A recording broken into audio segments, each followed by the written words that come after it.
성도님들 반갑습니다. 1월 26일 수요일 말씀 묵상입니다. 오늘 묵상 본문은 요한복음 7장 37절에서 52절 말씀입니다. 초막절 명절을 맞아 수많은 사람들이 예루살렘 성전에 모였습니다. 이제 명절 마지막 날이 되었습니다. 초막절 명절 마지막 날에는 대성회로 모였기 때문에 더욱 많은 사람들이 성전에 모였을 것입니다. 그때 있었던 일을 오늘 묵상 본문이 전하고 있습니다. 본문 37절에서 39절 말씀입니다. 예수님께서 명절 끝날에 수많은 사람들에게 외치십니다. 본문 37절, 38절 말씀입니다. 명절 끝날 곧 큰 날에 예수께서 서서 외쳐 이르시되 누구든지 목마르거든 내게로 와서 마시라.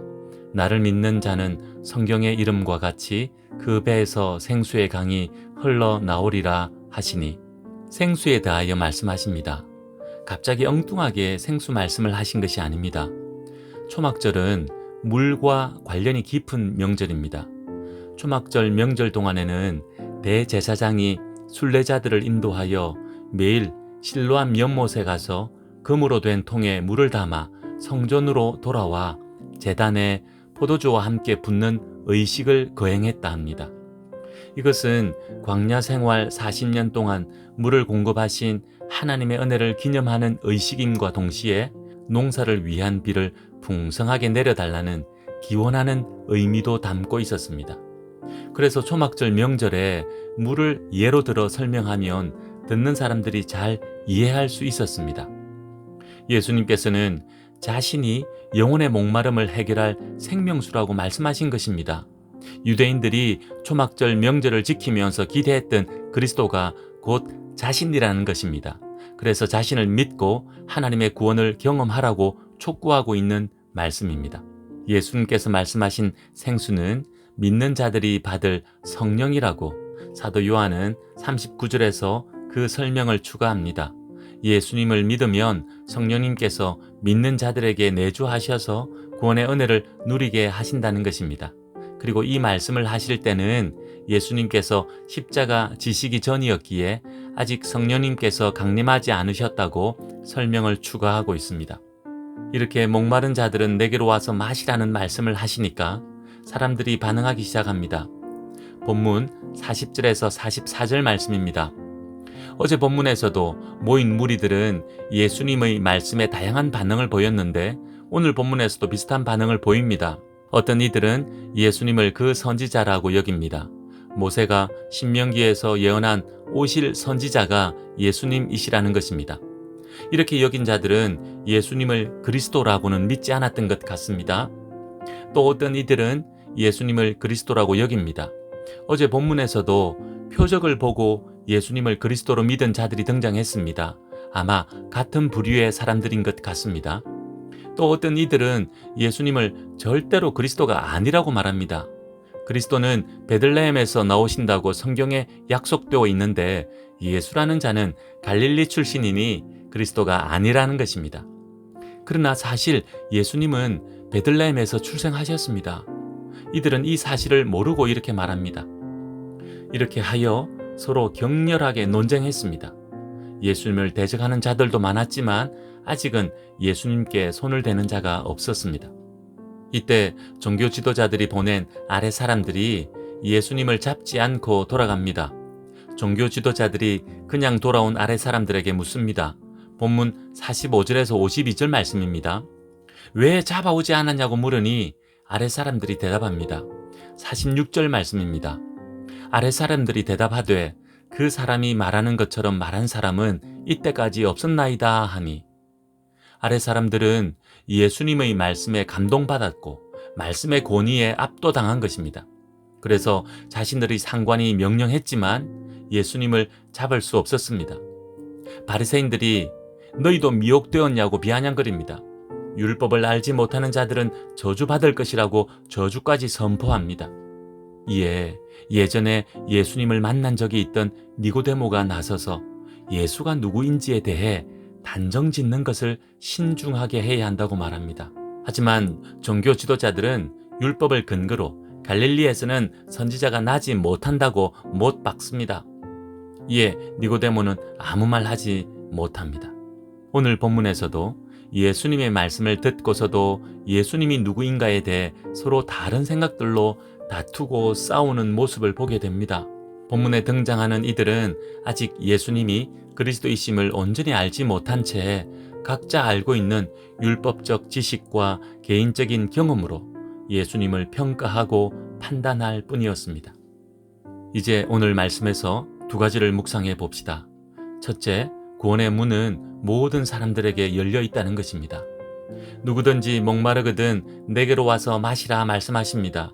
누구든지 와서 마실 수 있다는 것입니다. 차별이 없고 제한이 없습니다. 모든 사람들에게 열려 있는 구원의 문입니다.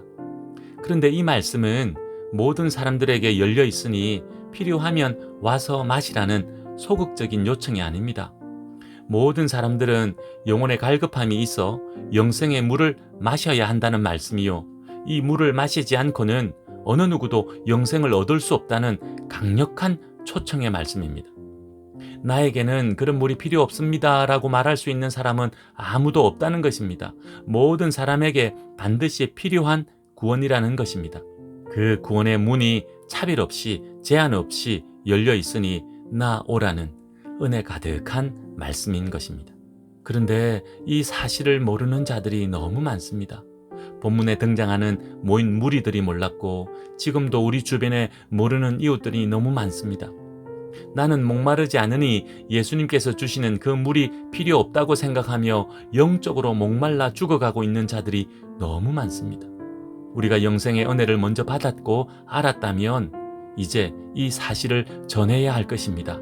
예수님께서 외쳐 이르신 것처럼 우리도 이웃들에게 세상을 향해 외쳐 알려야 할 것입니다. 모든 사람들은 영혼의 갈급함이 있으니 예수님께로 나아와 영생의 물을 마시라고 말입니다. 그렇게 예수님 전하며 살아가는 우리들 됩시다. 둘째 묵상 주제는 말씀에 대한 바른 이해가 너무나 중요하다는 것입니다. 본문에 등장하는 바리새인들은 율법을 강조합니다. 이들은 갈릴리에서는 선지자가 나지 못한다고 주장하는데 틀린 말이 아니었습니다. 어찌 보면 하나님의 말씀으로 예수라는 자를 점검하고 있는 것입니다. 이런 모습은 종교 지도자로서 책임을 다하는 모습이라 할 수 있습니다. 이단과 거짓을 분별해야 하기 때문에 너무나 중요합니다. 그렇다면 무엇이 문제입니까? 종교 지도자들은 자신들이 알고 있는 것이 전부가 아닌데도 불구하고 그것이 전부인 양 착각하여 더 이상 하나님 말씀을 살펴보지 않습니다. 율법의 말씀을 깊이 있게 살펴보지 않고 섣부른 판단을 내리고 있는 것입니다. 말씀에 비추어 예수님을 신중하게 살펴보지 않습니다. 말씀의 예언대로 예수님께서는 베들레헴에서 나셨는데도 갈릴리 출신이라고 단정합니다. 율법에 예언된 대로 예수님이 오셨고 행하셨는데도 그것을 전혀 깨닫지 못합니다. 그렇게 하여 하나님 말씀으로 예수님을 판단하고 정죄하고 만 것입니다. 결국 자신들이 말씀을 잘 안다고 교만했던 것입니다. 오늘 우리는 어떠합니까? 하나님 말씀을 내 이해와 경험의 틀에 가두고 교회 전통의 틀에 가두어 편협하고 왜곡되게 바라보고 있지 않은지 돌아봅시다. 그래서 말씀에 순종한다고 하면서 오히려 말씀을 어기고 있는 모습은 없는지 돌아봅시다. 이런 우리의 교만과 어리석음을 깨닫기 위해서는 날마다 말씀 앞에 겸손히 나아가 성령님의 도우심을 구해야 할 것입니다. 함께 말씀도 배우고 개인적으로 열심히 읽고 그러면서 성령님의 도우심을 구하여 말씀을 바르게 깨닫는 우리들 됩시다. 그렇게 하여 바른 말씀의 기준으로 세상을 바라보는 우리들 됩시다. 기도하겠습니다. 하나님 아버지, 모든 이들에게 구원의 문을 열어주셔서 감사드립니다. 그렇게 우리를 구원해 주셔서 감사드립니다. 하지만 아직 이 진리를 알지 못한 채 살아가는 많은 이웃들이 있습니다. 그들에게 이 진리를 전하는 우리들 되게 하옵소서. 더욱 힘있게 이 진리를 전하기 위해선 하나님 말씀을 바르게 알아야 하오니 말씀 깨닫는 지혜를 더하여 주시옵소서. 예수님의 이름으로 기도하옵나이다. 아멘. 오늘은 드림교회를 위해 기도하는 날입니다. 우리 공동체 모든 성도님들이 성령 충만하여 구원의 기쁨이 가득하게 하시고 이 기쁨을 전하지 않고는 견딜 수 없는 마음 허락하셔서 이 기쁨을 전하고 나누는 공동체 되게 해달라고 기도합시다. 그렇게 살아갈 때 진정한 부흥이 우리 가운데 임할 줄 믿습니다. 그 소망으로 기도하는 오늘 하루 됩시다. 오늘도 믿음으로 승리하십시오.